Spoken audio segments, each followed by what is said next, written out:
Doutrina de amor e luz, ciência, fé e consolação, prometida 2000 anos por Jesus, diretriz da humana perfeição.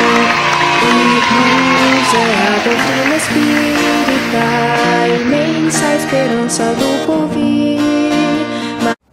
Olá, crianças queridas do meu coração! Graças a Deus, mais um Conhecer e Servir. Hoje vamos para a 23ª aula. Uma aula que nos apresenta um maravilhoso trabalho assistencial desenvolvido na Casa Espírita. Esse trabalho é de responsabilidade do Instituto da Caridade. De que trabalho será que eu estou falando? Mas antes de eu revelar, vamos à nossa prece inicial? Deus, nosso Pai, Jesus, Mestre querido, obrigada, Senhor, por mais um dia. Obrigado, Senhor, por estarmos aqui, reunidos, tendo a oportunidade de aprender. Que os nossos corações sejam como uma terra fértil e boa, onde a sua semente celeste pode penetrar e se desenvolver. Que o Senhor esteja com cada um de nós, hoje e sempre. Que assim seja. Então, crianças, hoje falaremos sobre o posto de assistência espírita. É um trabalho assistencial desenvolvido em comunidades carentes, em favelas, em invasões, em assentamentos e em outros locais. Essa atividade oportuniza a troca de experiências, o crescimento dos trabalhadores, a assistência e a promoção de famílias carentes, além do despertamento para o auxílio mútuo entre elas mesmas. As atividades do posto podem ser realizadas em escolas, nos lares das famílias, nas ruas, em áreas doadas ou adquiridas para tal finalidade. Emmanuel, no livro Vinha de Luz, nos ensina que em todos os lugares e situações da vida, a caridade será sempre a fonte divina das bênçãos do Senhor.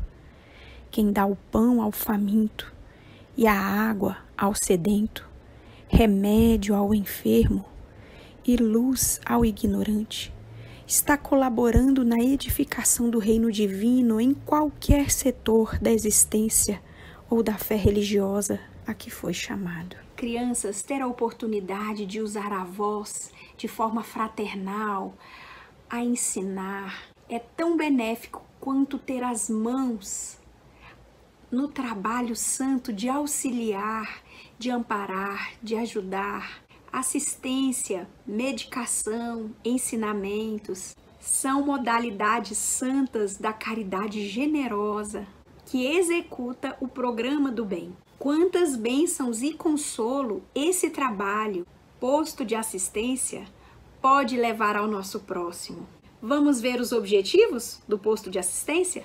Então, os objetivos do posto de assistência são divulgar a doutrina espírita, promover a comunidade onde o posto de assistência se localiza, identificar infortúnios ocultos, evangelizar crianças, jovens, adultos, preparar para uma nova era, formar adeptos esclarecidos, desenvolver o auxílio mútuo na própria comunidade, ajudar materialmente e espiritualmente.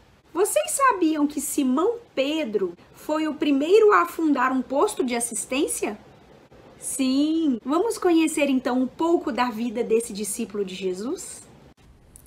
Passando pelo mar da Galileia, Jesus viu Simão e André, seu irmão, que estavam lançando redes ao mar. Eles eram pescadores.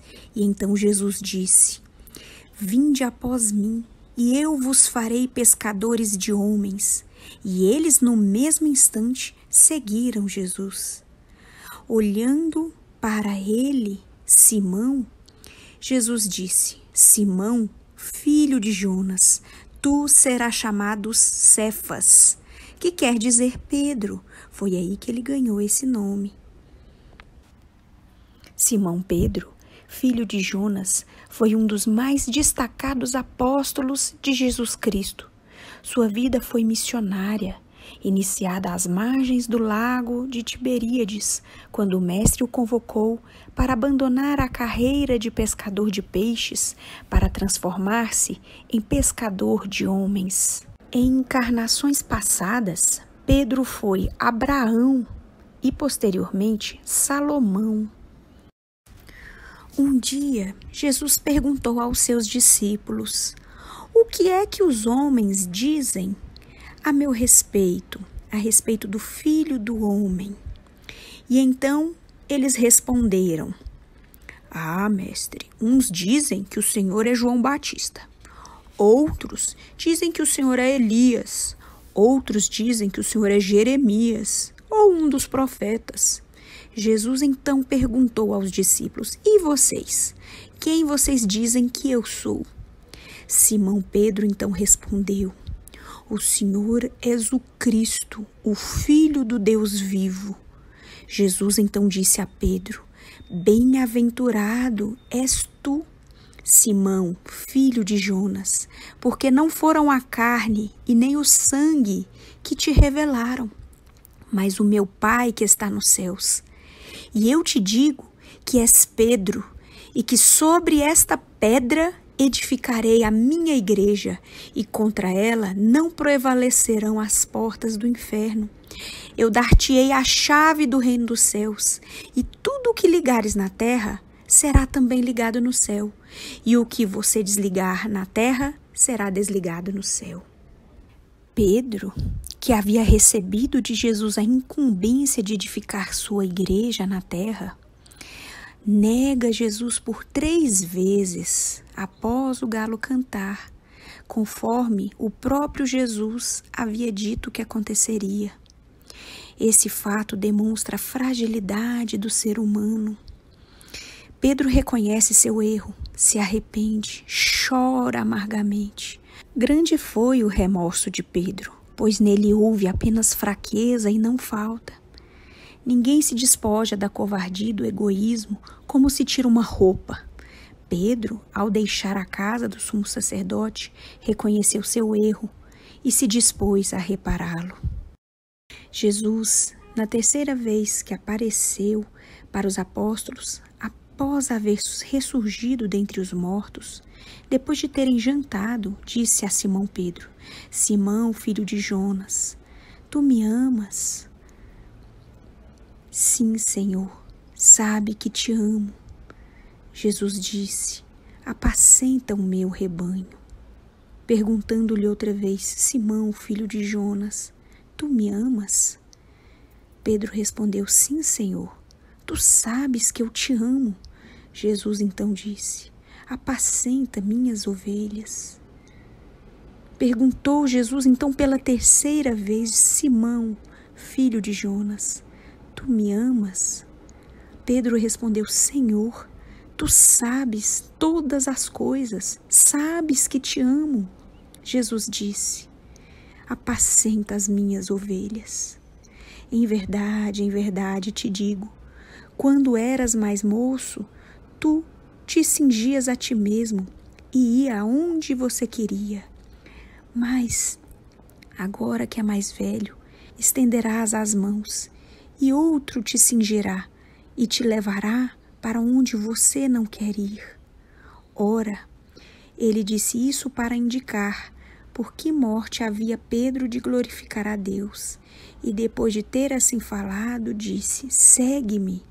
E assim Pedro fez até os últimos dias de sua existência terrena. Após a ascensão de Jesus aos páramos celestiais, Pedro deu continuidade à tarefa a ele conferida de regeneração dos homens. Ele e os apóstolos construíram a casa do caminho.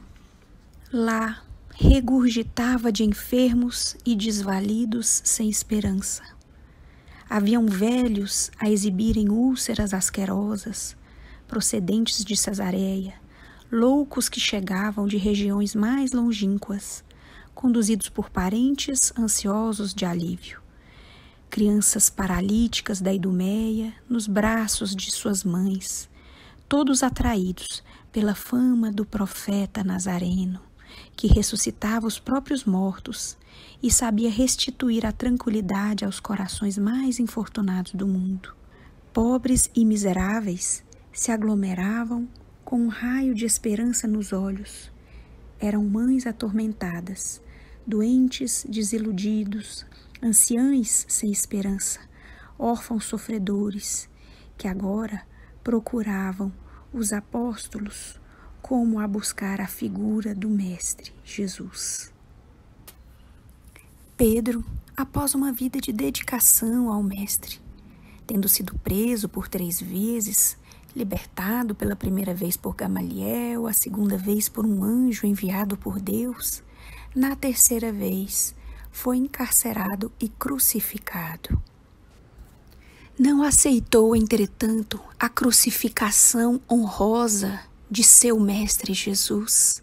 Pediu para ser crucificado de cabeça para baixo, porque ele não era digno de ser crucificado como seu Mestre.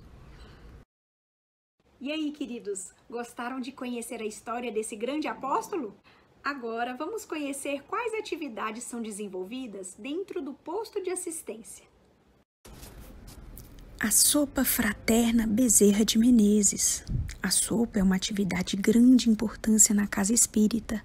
Além de alimento material, funciona também como recurso de tratamento a crianças, jovens e adultos. No posto de assistência, temos também as oficinas móveis, que são atividades voltadas para o despertamento do espírito comunitário, auxílio mútuo e ainda contribui para o processo de promoção das famílias. Nessas oficinas se aprende a fazer coisas úteis, como roupinhas para crianças, aprende-se a costurar, cursos de pintura, bordado, tapeçaria, crochê. Os materiais utilizados nas atividades são obtidos em campanhas junto a lojas, grupos familiares, casas espíritas e no resultado do próprio trabalho, quando pela venda das peças confeccionadas. É de fundamental importância a união e a prática do auxílio mútuo entre as famílias assistidas, sendo que as atividades nas oficinas levam a este resultado. O aprendizado se torna cada vez mais agradável, havendo uma mudança positiva no comportamento das alunas.